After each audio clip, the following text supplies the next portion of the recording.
Bharuch division પોલીસે ઝડપી પાડેલ recovery એજન્ટોને ધૂમધકતા તાપમાં ખુલ્લા પગે ફેરવી સમગ્ર ઘટનાનું રિકન્સ્ટ્રક્શન કરવામાં આવ્યું.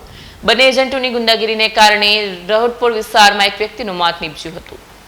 ભરૂચ પોલીસે ફાઇનાન્સ વાહનોની રિકવરીના નામે ગુંડાગીરી આચરનાર 2 શખ્સો સામે કડક કાર્યવાહી હાથ ધરી છે. એ ડિવિઝન પોલીસ દ્વારા રિકવરી એજન્ટ યોગેશ બેલારાવ અને સંજુ વસાવાને ઘટનાસ્થળે લઈ જઈ રિકન્સ્ટ્રક્શન કરવામાં આવ્યું હતું. તડકાની ગરમીમાં બંને આરોપીઓને ઉઘાડા પગે ફેરવી ઘટનાક્રમની પુનઃરચના કરાઈ. ઉલ્લેખનીય છે કે ભરૂચના રહાડપોર રોડ ઉપર યોગેશ બેલેરાવની ટોળકી દ્વારા વાહન ચાલકોને ધમકાવી અને દબાણ કરી વાહનો કબજે કરવામાં આવતા હતા. આ ત્રાસના કારણે 43 વર્ષીય ઉર્વિશ મોદીને હૃદયરોગનો હુમલો આવતા મોત થયું. પરિવારજનોનો આક્ષેપ છે કે ધમકીઓ અને દબાણને કારણે તેમને માનસિક આઘાત પહોંચ્યો. આ ઘટનાના અનુસંધાને વધુ એક યુવાન શહેજાન શોએબ ખલીફા પોલીસ સમક્ષ હાજર થઈ યોગેશ બેલેરાવ વિરુદ્ધ ફરિયાદ નોંધાવી છે. તેના આધારે વધુ એક ગુનો દાખલ કરવામાં આવ્યો છે. પોલીસે બંને આરોપીઓ સામે કડક કલમો હેઠળ કાર્યવાહી શરૂ કરી છે. શહેરમાં રિકવરી એજન્ટોની દાદાગીરી સામે પોલીસની આ કાર્યવાહીના કારણે ફફડાટ ફેલાયો છે. વિડીયો જર્નાલિસ્ટ વિરેન્દ્ર પાટીલ સાથે સત્યા ટીવી ન્યૂઝ ભરૂચ.